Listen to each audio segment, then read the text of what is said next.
Hey, what's up YouTube? This is Sofa here, and this is my hardcore Immortal Gladiator build. I'm currently level 98, and this is on Hardcore Breach. So, let me start with my defenses. Currently I have 6,973 HP, with 177% all 177% plus all res. This is to help with elemental weakness, and 43% chaos resistance, so that I can help with Chayula breaches. My chance to block is 63% both to attack and spells, and the reason why my block is so high is because I use the surrender shield, which heals you for 250 life when you block. Everything else about the shield is pretty decent, but the main thing about it is that it recovers 250 life when you block. It's very, very good.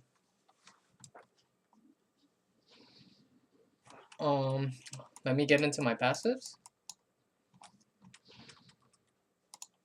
So, as you can see, I'm Varunastra, and because I'm Varunastra, I pick up Deadly Dilettante.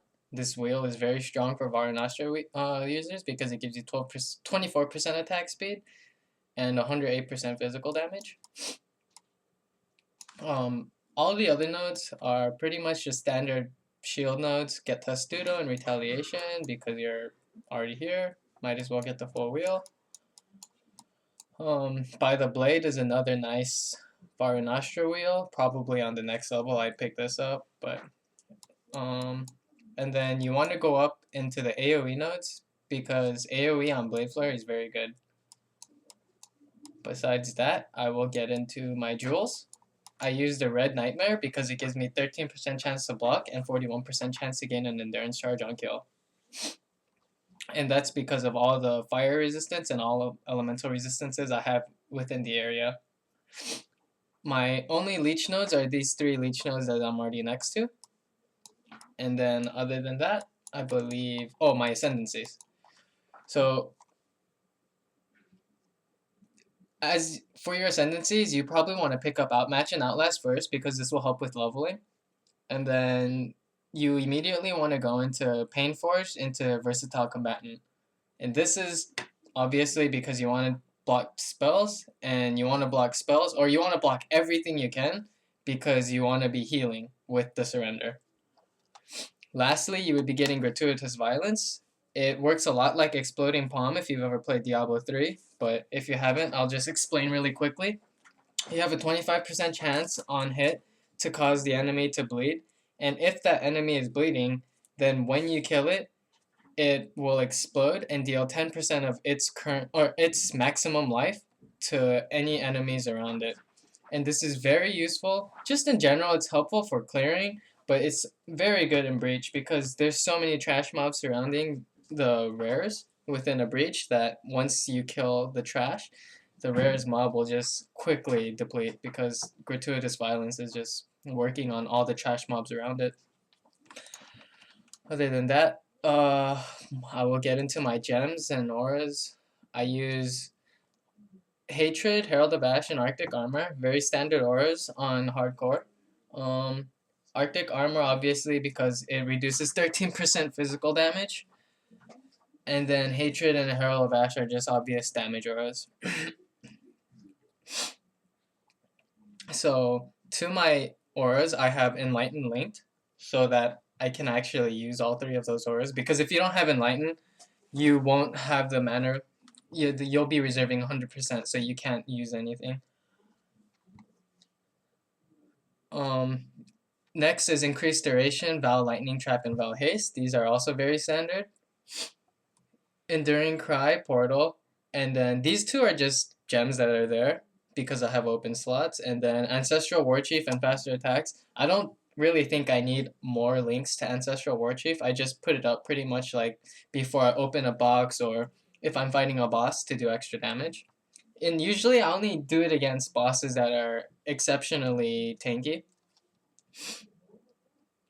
Next, my Blade Flurry links. I have Increased Area of Effect, Added Fire, Blade Flurry, Melee Fizz, Faster Attacks, and Melee Damage on full life.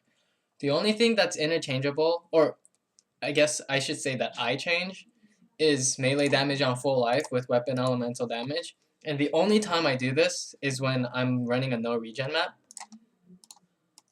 which for obvious reasons, you won't ever have full life on a no regen map, so this link becomes useless and you're just putting a 130% mana multiplier on yourself, so you might as well just get that extra 10% mana multiplier and actually put damage on.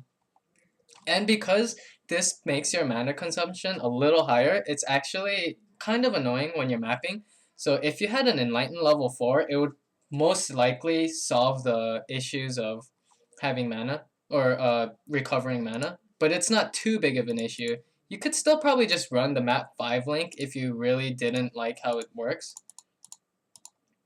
Next is Shield Charge, Fortify, Blood Magic, and Faster Attacks. Obviously, this is just your standard Shield Charge, and the only reason to have Blood Magic is because it allows you to pretty much Shield Charge in any map, and basically the main reason is because of no regen maps again. If you try to Shield Charge with a mana pool so low, and it's just not gonna work out. That's why I like having Blood Magic because it makes it much easier. My uniques are Lightning Coil. This helps me obviously mitigate physical damage, but I do think this is replaceable with a 6-link Astral Plate with Essence of Horror crafted on it. You could probably go with another body armor that works. I just figure Astral Plate would probably be one of the better ones. Death's Door. The reason I have Death's Door is because with Blade Flurry hitting so fast, it's really easy to stack up Corrupting Blood. And the only thing that's ever gotten close to killing me is either a volatile or bleeding, because it's pretty easy to dodge one-shot wind-up mechanics from bosses. The only thing that ever got close to killing me was bleeding and volatile. Meganords is just a very standard, easy, unique to get. And the reason why I went Meganords is because it was easy to get the extra endurance charge. And I just value endurance charge because I'm on hardcore, so any extra mitigation that I can fit in, I'll take. I just have standard rare gloves. They have Tri-Res, Life, and then Leech on mana and Life. I don't think the Life mana, or the Life Leech is all that necessary, but I didn't really see much other things I could craft on it, so that's just what I went. Maybe I'll change it in the future, I don't know. Or maybe I'll just get new rare altogether. My ring is pretty standard too, just Tri-Res, Flat Fizz, and Life. My other ring, crafted Flat Fizz, Life, and Res.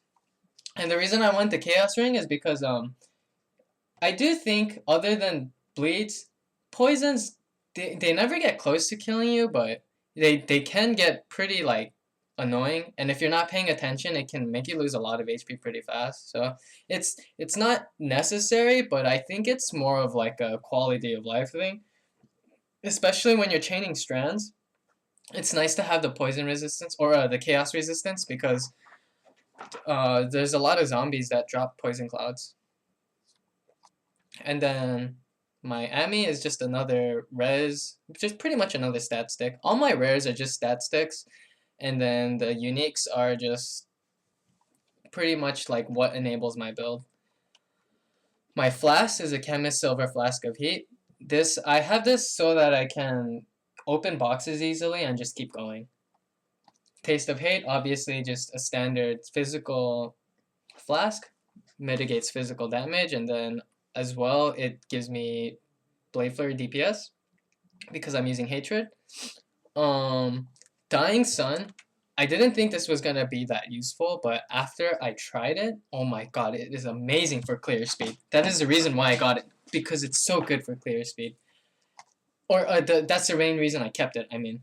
And then lastly is Lion's Roar Granite Flask. I think this is probably a must on almost any physical build, but I mean, I don't know. And the only thing you'd probably ever change is Dying Sun to maybe Adzirius Flask or some sort of damage flask against tougher fights, such as Uber Adziri or Izaro or something like that. You wouldn't use this for the only reason you use Dying Sun is for mapping, for clear speed. So other than that, I'll show you why this build is immortal. So I'll just put in a T13 Waterways. I'll show you the mods real quick. 27% more magic monsters, that's whatever. Vulnerability, this is the big one. And then extra boss damage. And less chance to block. So, even with less chance to block, let's see my block now. It is 38% chance to block with 2 damage mods. Well, 2 damage mods on the boss. On trash, I'll show you. Even on trash, or especially against trash, it's like impossible for them to kill me. I can just sit here and they'll never kill me. So, just show you a little bit of invincibility through this. And this is, again, on a less block map. So if I had my full block, it probably wouldn't even be phasing my life at all. Let me just show you some quick clearing.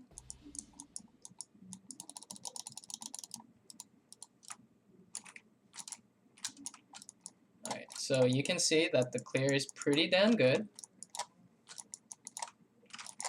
And then now I'll just rush to the boss to show you how invincible even against bosses that I am.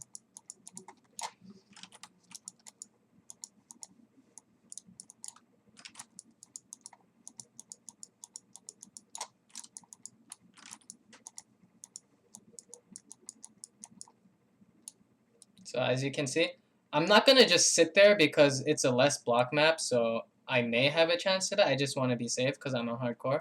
But look at all the magic monsters that are attacking me and the boss, and it's pretty hard for them to even phase me. Let me kill all the magic monsters and just show you face tanking the boss. Let's kill these rare monsters. Now, I'm just going to sit here and face tank this boss. I'll just let these guys go too. See, even against a boss, it's very hard for it to kill me. It's a less block map, and on top of that, vulnerability, and I'm just sitting there. I'm not leeching, I'm not doing nothing, I'm just sitting there. So I'll just kill it now, show you how fast I can kill. It's not the greatest killing for bosses, but it's pretty good.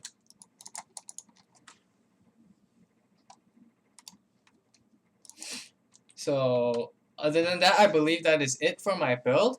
If you have any questions, comments, or just anything you want to leave, just put it in the comments below, and I'll get to you as soon as possible. Other than that, if you enjoyed my video, I would really appreciate it if you could click subscribe, and until next time, thank you for watching.